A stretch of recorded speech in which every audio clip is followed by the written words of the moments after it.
जिसमें ये दोष 18, इसे प्रमाद कहते हैं, मद कहते हैं, ये निश्चित उसका पतन करा देते हैं। पहला, कर्तव्य अकर्तव्य के विषय में विपरीत धारणा होना, भारी दोष है। इसीलिए सत्संग और शास्त्र स्वाध्याय करना ही चाहिए, जरूरी है। जैसे प्राणों के पोषण के लिए अन्न जल वायु जरूरी है, ऐसे ही हमें जीवन यात्रा के लिए सत्संग जरूरी है, शास्त्र स्वाध्याय जरूरी है। मुझे क्या करना चाहिए क्या नहीं करना चाहिए इसका ज्ञान होना चाहिए। हम कोई पशु नहीं है, मनुष्य शरीर है।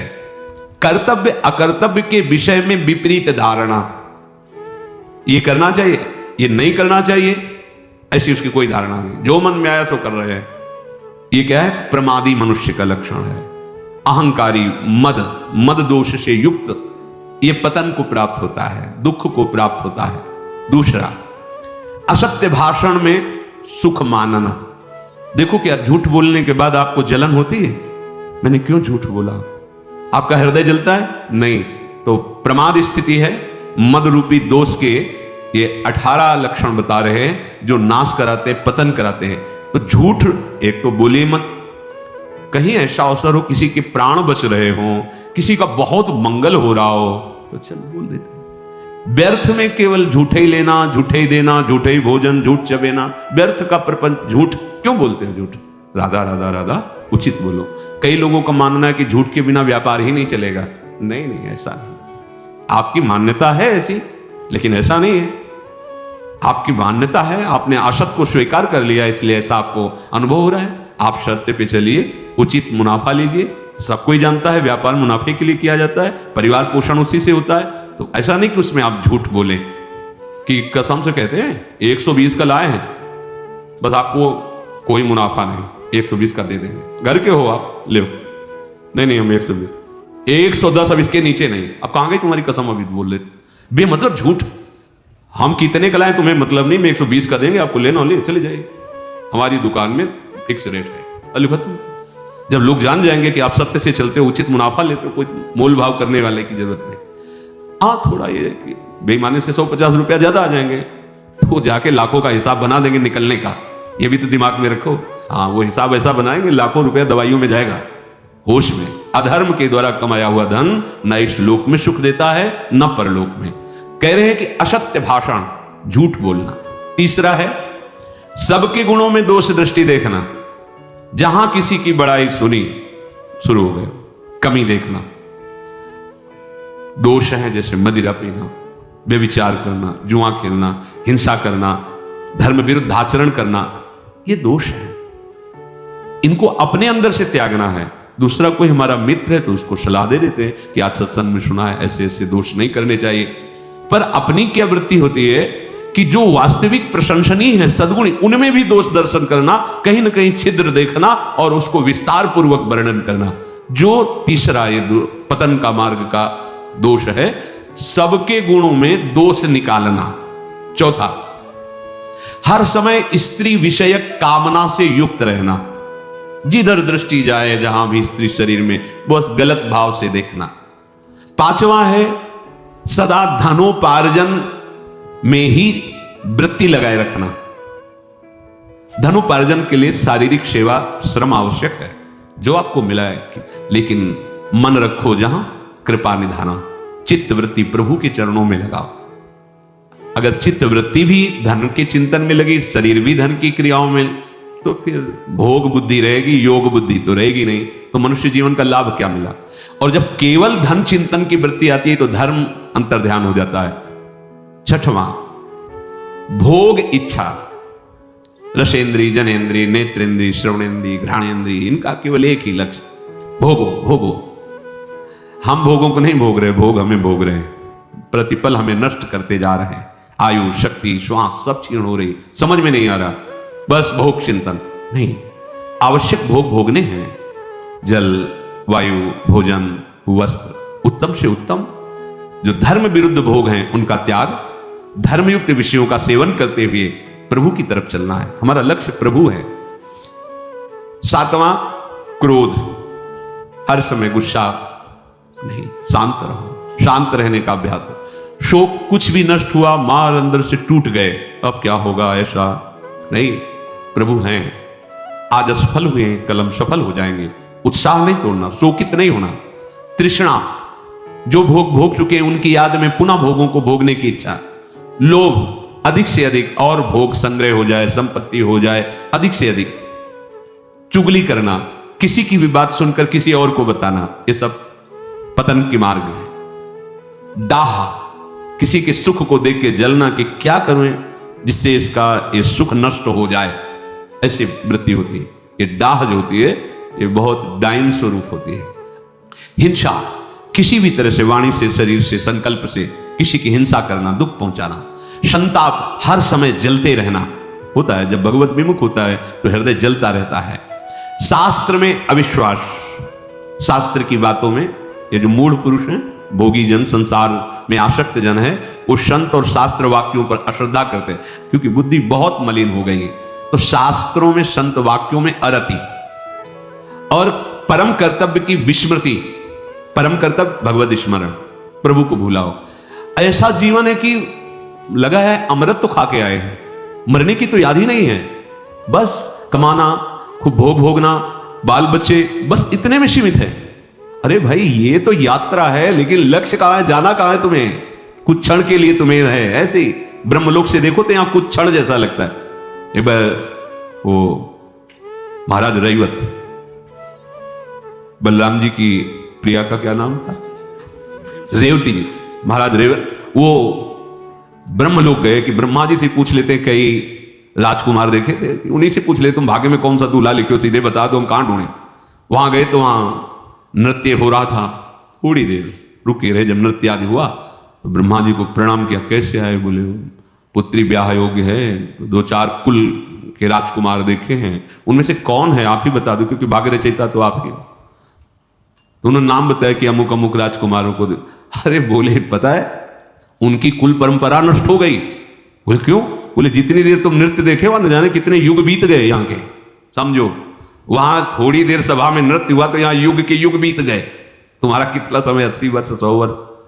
प्रिया प्रीतम भगवत चरणारविंद का चिंतन, भूले हुए कर्तव्य की विस्मृति, परम कर्तव्य की विस्मृति। अधिक बोलने वाला मिथ्या बोलेगा, प्रपंची होगा नहीं।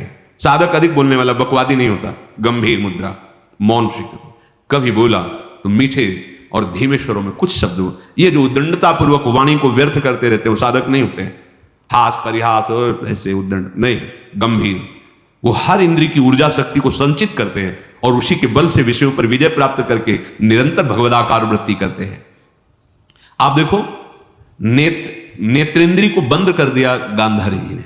जब सुना हमारे पति धृतराष्ट्र बाह्य नेत्र रहित है, बंद कर दिया, पट्टी बांध ली। देखो कितनी ऊर्जा शक्ति एकत्रित कर ली। जब महान महाभारत का युद्ध हो, देखा कि भगवान श्री कृष्ण उधर हैं तो मुश्किल हो जाएगा दुर्योधन को बचना। उनका बेटा तुम निर्वस्त्र होकर आज मैं पट्टी खोलूंगी अपनी आंखों की, तुझे देखूंगी, मेरी जहां दृष्टि पड़ेगी वज्र का शरीर हो जाएगा तेरा, क्योंकि मैंने नेत्र शक्ति को रोका है। ये जो आप खर्चा कर रहे हो ना, ये साधु नासाग्र दृष्टि, नाम चिंतन भजन, उसकी हर इंद्रिय में पावर जो है वो समिट रहा है और उसी से ऊर्ध्व गति को प्राप्त। जितना आप इंद्रियों को खर्चा करेंगे विषय सेवन में, उतने ही अध्यात्म से गिरते चले जाएंगे। देखो नेत्र खोला, वो तो भगवान ने लीला करके, बच्चे हो क्या, मां के सामने ऐसे खड़े हो जाओगे, इतना तो ढक लो, पत्ते से ही ढक लो। भगवान अपने भक्त का प्रण पूरा करने के लिए कुछ भी कर सकते हैं। भीम ने प्रण किया था, जिसमें तुम ताल दे रहे हो कि बैठा लो द्रौपदी को निर्वस्त्र करके, इसी को महासंग्राम में तोड़ूंगा। तो अगर गांधारी की दृष्टि पड़ जाती तो भीम नहीं तोड़ पाते। वज्र का शरीर हो गया, चाहे जितना प्रहार करो कुछ बिगड़ने वाला नहीं। बस यहां तो उन्होंने कहा बेटा चूक कर दी, यहीं से मारे जाओगे। देखो दृष्टि को रोका तो कितनी सामर्थ्य उनकी आ गई। पहले जैसे ऋषिजन थे, बोल दिए सहज में कि ऐसा ही होगा, वैसा ही होगा, क्योंकि वो कभी झूठ नहीं बोलते, कभी वाणी को व्यर्थ नहीं बोलते, क्योंकि उनकी जितनी वाणी की सामर्थ्य है वो सब संचय करते थे, सत्यवादी थे, निरंतर मंत्राकार वृत्ति रहती थी, तो उनकी वाणी सत्य होती थी, उनका निर्णय सत्य होता था, उनका दर्शन सत्य होता था, उनकी चेष्टाएं सत्य होती थी। यहां कह रहे कि जो अधिक बकवादी है बहुत सावधान। उपासक चाहे स्त्री शरीर हो चाहे पुरुष शरीर, सबसे ज्यादा वाणी से अपराध होता है, इसको मौन रखिए। आवश्यक है तो उत्तर दीजिए, नहीं तो मौन शांत। फिर आप देखिए आपके मंत्र में बार बार वृत्ति, ये तो जो भजन करते हैं देखो, आप भजन जब में आपकी जब रुचि होगी तो बोलने की इच्छा नहीं होगी, अगर आप बोलना भी चाहोगे तो एक जलन होगी, ये क्रम रुक जाएगा जो चल रहा है। और अगर बोल पड़े और थोड़ी देर रुचि ले ली तो आप देखोगे मंत्र उसमें विक्षेप पड़ रहा है, वो रुक भी सकता है। बहुत सावधान, हम बोले तो भगवत चर्चाया हित सत्य प्रिय बात बोले, आवश्यक हो तो नहीं अपना नाम चलाएं, खूब सेवा करो, शरीर से खूब सेवा करो। ये जो लोग कहते हैं काम करते हुए भजन नहीं होता, अभ्यास ठीक नहीं है इसलिए ऐसा है। खूब सेवा होती, खूब सेवा, सुबह से लग करके शाम तक खूब सेवा करते रहो, पर भजन निरंतर चलता रहता है। भजन में ऐसी त्रुटि नहीं होती कि हमारी सेवा करते समय भगवत विस्मृति हो जाए, नहीं, अभ्यास की कमी के कारण। तो अपने को बड़ा समझना, अपने को श्रेष्ठ समझना, जिसमें ये दोष 18 है, वो पुरुष निश्चित पतन हो जाएगा, निश्चित। वो जिसे नाश शब्द कहते हैं, नाश का मतलब होता है स्मृति का नाश, आनंद का नाश, उन्नति का नाश, जो आपको मानव देह में परम लाभ मिलना था उससे आप पतित हो गए। तो पहला है कर्तव्य अकर्तव्य के विषय में विपरीत धारणा, दूसरा है असत्य भाषण, तीसरा है गुणों में दोष दृष्टि, चौथा है स्त्री विषयक कामना का ही चिंतन करना, पांचवा है सदा धनोपार्जन में ही लगे रहना, छठा है भोग इच्छा, सातवां क्रोध, आठवां शोक और नवां तृष्णा, 10वां लोभ, 11वां चुगली करने की आदत, 12वां डाह, 13वां हिंसा और 14वां संताप, 15वां शास्त्र में अरति और 16वां परम कर्तव्य की विस्मृति, 17वां अधिक बकवादी और 18वां अपने को सबसे श्रेष्ठ मानना। इन 18 दोषों से अपने को बचाकर अपनी उपासना को परिपक्व करे। भजन करना कठिन, करके बचाना कठिन, बचा के पचाना कठिन, पच जाए तो सिद्ध पुरुष हो जाए, भगवत साक्षात्कार हो जाए। पहले त्रिगुण के रचे हुए तीनों देह, तीनों लोक, इनसे राग रहित होना, ये बड़ा ऊंचा महाभाव महाप्रेम है। रसम राधायामा भजत किल भावम ब्रजमणौ, ये बहुत दिव्य भाव है। इसका बड़े बड़े महापुरुष जन भावना भी नहीं कर सकते, ऐसा एकांतिक रस वृंदावन का है। वैकुंठाधिपति भगवान नारायण, उनके पार्षदों का अपार वैभव सुख यहां के सखा भाव वालों को भी नहीं रुचता है। ब्रज के सखा भाव वालों को भी वैकुंठाधिपति का वो महाऐश्वर्य महामहिम रुचता नहीं। फिर आगे वात्सल्य और कांता भाव तो कहना ही क्या है, फिर ये तो महामाधुर्य रस है, महाप्रेम, परम आनंद मोद। तो जिसके हृदय में सत्संग से बात बैठ गई कि तीनों लोकों में कहीं नित्य सुख नहीं है, अनित्य माया रचित, माने दिखावा, दिखाई दे रहा है नहीं। यहां से लेके ब्रह्मलोक, आ ब्रह्म स्तंभ पर्यंतम सर्वम मायामयम जगत, मां माने नहीं, या माने जो है नहीं वो दिखाई दे रहा है, जो है उसे ढक दिया, इसी का नाम माया है। आ ब्रह्म स्तंभ पर्यंतम, तिनके से लेके ब्रह्मलोक तक, स्थूल सूक्ष्म कारण तीनों देह, ये त्रिगुणात्मिका प्रकृति से ही प्रभावित है। उपासक जब इस कोटि का चिंतन करता है कि तीनों लोकों के भोग सुखों का त्याग विश्ववत, ब्रह्मादिक के भोग सब विषम लागता है, और तीनों देहों से अपनापन खत्म, स्थूल सूक्ष्म अंतःकरण आदि कारण स्वभाव, ये बहुत बड़ी बात हो गई उपासना की। ये इसीलिए गुरु कृपा, रसिकों की कृपा, श्री जी की कृपा मनाई जाती है। तीनों शरीरों से राग रहित होना बहुत कठिन है। यद्यपि कहीं कोई बंधन नहीं, हम ही ने स्वीकार किया है, अस्वीकृति होना बहुत कठिन है। स्वीकृति हो गई, मैं स्त्री हूं, मैं पुरुष हूं, मैं गोरा हूं, मैं काला हूं, आदि आदि।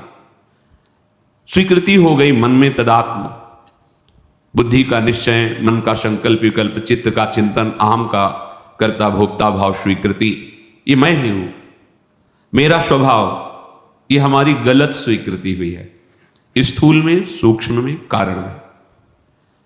हमारी गलत मांगे इंद्रियां मन करने लगे कि बाह्य भोगों में परमानंद है, ये भ्रम बैठ गया। जो भ्रमित है उनको ये बात ही समझ में नहीं आएगी, ऊपर से निकल जाएगी। अध्यात्म है, ये सत्य सच्चिदानंद प्रभु का मार्ग है, मायाकृत मार्ग थोड़ी कि तुम्हारी प्राकृतिक बुद्धि इसमें निर्णय कर पाएगी। जब तक भजन के द्वारा असाधनों का त्याग करके ये अंतःकरण पवित्र नहीं हुआ, तब तक इस बात की सोच भी नहीं आएगी हृदय में। पर बड़े भाग्यशाली हैं अपने लोग कि अपने को कथन श्रवण करने का सौभाग्य मिल रहा है। श्रीपाद कह रहे हैं, प्रकृत्यंतम गत्वा जड़ मनित दुखात्म शकलम। अनित माने झूठा, जितना कुछ ये रचना है ये सब मिथ्या है। वेद भी कहते हैं, उपनिषद भी, ब्रह्म सत्यम जगन मिथ्या। भगवान शिव भी कहते हैं, उमा कहो में अनुभव अपना, सत हरि भजन जगत सब सपना। ये अनृतम झूठा है। कहां लग रहा है अपने को झूठा है? स्वप्न कहीं झूठा लगता है स्वप्न देखने वाले को, जगने वाले को झूठा लगता है। जो जग गया तब उसे मिथ्या लगता है। तो जिसके हृदय में शुद्ध सच्चिदानंद ज्ञान का प्रादुर्भाव हुआ, वो देख रहा है कि ये संपूर्ण जगत सत्य है, इसमें तो ब्रह्म, और ये जो नानात्व है ये भ्रम है, ये झूठा है, ये जड़ अनृतम दुखात्म शकलम। इसका जितना तुम चिंतन करोगे तुम्हारी बुद्धि में जड़ता आने लगेगी। प्रभु के नाम का, प्रभु के रूप का, लीलाओं का, गुण का, धाम का चिंतन करोगे, दिव्यता आने लगे। नाम जपत आई सब सोई, देव सुबुद्धि कृपा करि मोहि। जैसे जैसे नाम जप करोगे सब ज्ञान प्रकट होने लगेगा। भगवद आश्रित होकर नाम जप करते हुए असाधनों का, धर्म विरुद्ध आचरणों का त्याग, तो पवित्र बुद्धि से फिर ये बात आपको समझ में आएगी। संपूर्ण जगत कैसा है? दुखात्म शकलम। भगवान कह रहे दुखालयम अशाश्वतम। जो भगवान बोल रहे हैं, महापुरुषों को वही अनुभव हो रहा है। पवित्र बुद्धि है, हमारी अपवित्र बुद्धि है तो हमें शरीर अच्छा लगता है, शरीर के भोग अच्छे लगते हैं, शरीर संबंधी प्राण प्रिय लगते हैं। ऐसा लगता ही नहीं कि मरना है, जाना है यहां से। हम यहां जो करने आए हैं वो कर नहीं रहे, जो नहीं करना चाहिए वो कर रहे हैं। तो मृत्यु की बात सोचते ही भयभीत हो जाओगे। देखो अंदर बातें बनाना अलग बात है, अहंकार से कुछ भी बोल दो, लेकिन एकांतिक हृदय में चिंतन करके देखो मरना है, कैसा लगता है? भयभीत हो जाओ।